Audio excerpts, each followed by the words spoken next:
আমরা তেলেও আমদানি নির্ভর, গ্যাসেও এখন আমদানি নির্ভর, কিন্তু এটির জন্য বড় কোনো সাস্টেইনেবল স্টোরেজ তৈরির উদ্যোগ আমরা নেই। এই জনগণের উপর অভিঘাত আসতে না দেওয়ার ব্যাপারে যতটুক সরকারের পক্ষে অর্থনীতির পক্ষে সহনশীলতা ধারণ করা সম্ভব, 20,000 হেক্টর জমিতে একটা বাড়তি ফসলের সুযোগ তৈরি হবে এই শুকনো মৌসুমের সেচের কারণে।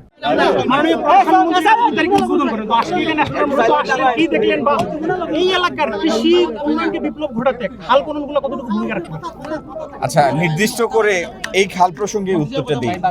আমার সাথে মাননীয় পানি সম্পদ প্রতিমন্ত্রী আছেন জনাব ফরহাদ আজাদ, আমার সাথে সংসদ সদস্য ইমরান আহমেদ চৌধুরী এবং আমাদের আরেকজন সংসদ সদস্য জনাব এম এ মালিক সাহেব আছেন, সিলেট সিটি কর্পোরেশনের প্রশাসক মহোদয় আছেন। আমরা এই খালটির পূর্ণ দৈর্ঘ্য হচ্ছে 40 কিলোমিটার, তার মধ্যে খনন করব আমরা 23 কিলোমিটার। সুরমার এই প্রান্ত মাসুকগঞ্জ বাজার থেকে এটি শুরু হবে এবং এটি ওসমানীনগর হয়ে সুনামগঞ্জের জগন্নাথপুরে গিয়ে শেষ হবে এবং প্রত্যেকটা উপজেলাতেই কয়েক কিলোমিটার করে এটা খনন আছে। আপনি উপকারভোগী জানতে চেয়েছিলেন, উপকারভোগী কৃষক হবে লাখের কাছাকাছি, প্রায় 90,000-এর মতো, কিন্তু এটার যে পরিমাণ এরিয়া এটা সার্ভ করবে এই শুষ্ক মৌসুমের সেচের সুবিধার কারণে সেটি হচ্ছে প্রায় 1.5 লাখ বিঘা, 50,000 একর বা 20,000 হেক্টর। 20,000 হেক্টর জমিতে একটা বাড়তি ফসলের সুযোগ তৈরি হবে এই শুকনো মৌসুমের সেচের কারণে। কর্মসূচিটা গণমাধ্যমে প্রকাশিত হওয়ার আগে এভাবে বলাটা আমার জন্য এখতিয়ার বহির্ভূত। তবে আমরা আজকে এখানে আছি, সুতরাং সফরসূচির মধ্যে বাসিয়া খাল খনন কর্মসূচি অন্তর্ভুক্ত আছে। আমরা একটা বিষয় জানতে পেরেছি যে 1.5 মাস পর আসলে 1 লাখ টন সম্ভবত ক্রুড অয়েল নিয়ে আসলে সৌদি আরব থেকে জাহাজ যাত্রা শুরু করে। ভাই ছিলেন খাল খননে, আমরা যেহেতু বাণিজ্য মন্ত্রীকে পেয়েছি আমাদের, তো সেক্ষেত্রে আসলে যে খরচটা আগে ছিল সেটা ডাবল হয়ে গেছে, সেই অভিজ্ঞতা জনগণের উপর আসবে কিনা কি মনে হচ্ছে? জনগণের উপর অভিঘাত আসতে না দেওয়ার ব্যাপারে যতটুক সরকারের পক্ষে অর্থনীতির পক্ষে সহনশীলতা ধারণ করা সম্ভব ততটুকুই আমরা ইনশাল্লাহ ধারণ করব। আপনারা দেখেছেন যে ডিজেলের দাম বাড়ানো হয়েছে 15%, 100 টাকার ডিজেল হয়েছে 115 টাকা। আপনি আশপাশের যে কোনো দেশে, ভারত, নেপাল, পাকিস্তান সহ আশপাশের যে কোনো দেশে যদি তুলনা করেন, সেখানে জ্বালানি তেলের মূল্য আমাদের বাংলাদেশ থেকে বেশি, যদি আপনি মুদ্রার বিনিময় হার লক্ষ্য করেন।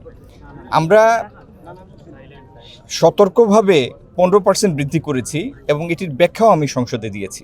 এই 15% বৃদ্ধির কারণে একটি বাস যদি 200 কিলোমিটার বা একটা ট্রাক 200 কিলোমিটার পণ্য পরিবহন করে যায়, কেজি প্রতি তার অভিঘাত 30 পয়সার বেশি আসে না কেজি প্রতি। তো সেই জন্য বাস্তবে এইটুক বৃদ্ধি সত্যিকার মূল্যস্ফীতিতে কোনো উপাদান যোগ করবে না। আমাদের আমরা যে দামেই বাইরে থেকে ডিজেল আনি বা অন্য পেট্রোলিয়ামজাত পণ্য আনি, সেটি থেকে সরাসরি ভোক্তার জন্য কনসার্ন যেটা, ভোক্তার সাথে সম্পর্কিত যেটা, যে এইখানে খুচরা মূল্য কি সেটি। তো পাম্প থেকে আপনি ডিজেল পাচ্ছেন 115 টাকা, বাড়তি মূল্যে আসলেও সেই অভিঘাতটা সরকার তার বিভিন্ন টুলসের মাধ্যমে ধারণ করে সেই শকটা ভোক্তা পর্যায়ে পৌঁছাতে দেয় না। মুক্ত সুবিধা আনার একটা প্রতিষ্ঠিত মেকানিজম আছে, সেটি হচ্ছে বন্ডেড ওয়্যারহাউস। যারা রপ্তানি করেন এবং রপ্তানির প্রয়োজনে পণ্য বিদেশ থেকে আনেন, কাঁচামাল বা অন্যান্য ইন্টারমিডিয়ারি, সেগুলি আমরা বিনা শুল্কে আসতে দেই, যে সেটি দিয়ে ফিনিশড গুডস তৈরি হবে এবং ইভেনচুয়ালি সেটা রপ্তানি হবে। সেই জন্য বন্ডেড ওয়্যারহাউসের সিস্টেম আছে। তো যারা রপ্তানি করবেন তারা তাদের বন্ড সুবিধার আওতায় সেসব আমদানি করতে পারেন, কোনো অসুবিধা নেই। পর্যাপ্ত ডিজেলও পাওয়া যাচ্ছে না। কিন্তু একটা জিনিস হলো, আমাদের সরকারের বয়স তো মোটে 2 মাস। আমরা অনেকগুলি অব্যবস্থাপনা, অরাজকতা উত্তরাধিকার সূত্রে লাভ করেছে। এই জিনিসগুলি আমাদের এখন ডিল করতে হচ্ছে, মোকাবেলা করতে হচ্ছে। বাংলাদেশের সব থেকে বড় যে সমস্যা সেটি হলো এখানকার বিদ্যুৎ উৎপাদন এখনও মূলত গ্যাস নির্ভর, কিন্তু গ্যাসের চাহিদার মাত্র 1700 MMCFD আমাদের দেশীয় গ্যাস ক্ষেত্র থেকে আসে, আর 900 MMCFD আমরা এলএনজি বাইরে থেকে আমদানি করি, কিন্তু তারপরেও আমাদের চাহিদা থেকে যায় আরও 1000 MMCFD। এখন সরকার অর্থের সংস্থান করতে পারলেও বাড়তি 1000 MMCFD এলএনজি আনা সম্ভব হচ্ছে না, কারণ এটি যে রিগ্যাসিফিকেশন হয় এটির জন্য ফ্লোটিং যে ভেসেল লাগে এফএসআরও, সেই এফএসআরও আমাদের মোটে 2টি এবং এদের দৈনিক ক্ষমতা হচ্ছে 935 MMCFD। আমরা ল্যান্ড বেসড এফএসআরও এবং অফশোর এফএসআরও আরও জন্য টেন্ডারে যাচ্ছি, জ্বালানি মন্ত্রণালয়ে যাচ্ছে, নির্মাণের উদ্যোগ নিচ্ছে, যাতে আমাদের এলএনজি আমদানির ক্ষমতা বৃদ্ধি করা যায়। আরেকটি বড় সমস্যা হচ্ছে আমরা তেলেও আমদানি নির্ভর, গ্যাসেও এখন আমদানি নির্ভর, কিন্তু এটির জন্য বড় কোনো সাস্টেইনেবল স্টোরেজ তৈরির উদ্যোগ আমরা নেই। এই সরকার এই অব্যবস্থাপনা, এই অরাজকতা বা বিভিন্ন বৈশ্বিক পরিস্থিতির কারণে যে সারা দেশ জিম্মি হয়ে পড়ে, এই জিম্মি দশা থেকে দেশকে মুক্ত করার জন্য জ্বালানি মন্ত্রণালয় অগ্রাধিকার ভিত্তিতে ইনশাল্লাহ স্টোরেজ ফ্যাসিলিটি নির্মাণের উদ্যোগ নেবে। তো ইনশাল্লাহ একটা সময় যখন এই স্টোরেজ ফ্যাসিলিটিগুলি তৈরি হয়ে যাবে, হঠাৎ কোনো বৈশ্বিক ঘটনার কারণেও এরকম আমরা এই মানে চাপের মধ্যে পড়ব না। অন্তত মাস 2 মাস সেই বৈশ্বিক পরিস্থিতিটি মোকাবেলা করার মতো টুলস তখন আমাদের হাতে থাকবে। আমরা পানি সম্পদ প্রতিমন্ত্রীর কাছে যাই।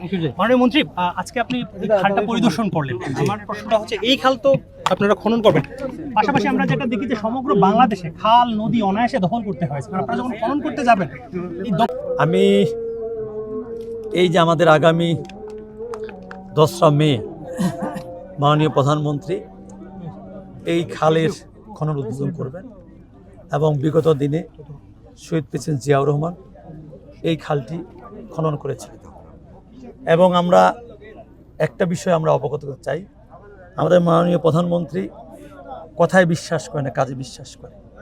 এই নির্বাচনী ইশতেহারে বলেছিলেন সারা বাংলাদেশে 20,000 নদী, খাল, জলাশয় খনন করবেন, পুনঃখনন করবেন, পুনরুদ্ধার করবেন। সেক্ষেত্রে 20,000 কিলোমিটার।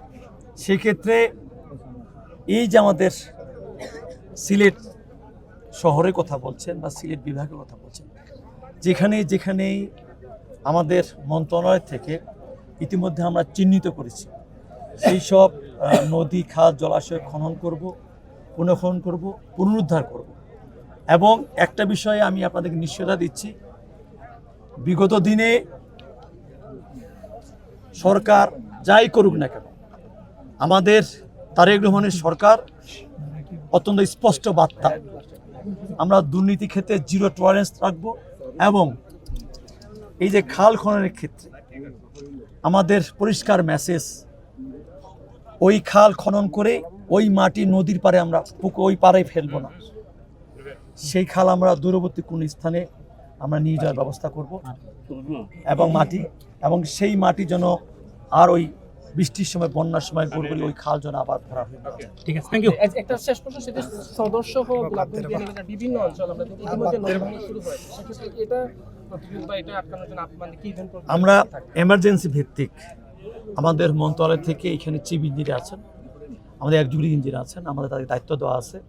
যখনই এইরকম কোনো এমার্জেন্সি আমাদের সমস্যাগুলো হয়, আমাদেরকে অবহিত করার সঙ্গে সঙ্গে আমরা তাৎক্ষণিকভাবে সেই আমাদের এক্সিকিউটিভ ইঞ্জিনিয়ার এবং ওইখানকার বিশেষ করে জনগণকে সম্পৃক্ত করে, লোকাল প্রতিনিধিকে সম্পৃক্ত করে আমরা সেইগুলো যেন আর নতুন করে ভাঙতে না পারে এবং সেইগুলোর জন্য আমরা রোধ করতে পারি, সেই বিষয়ে আমরা পদক্ষেপ নিচ্ছি এবং আগামীতে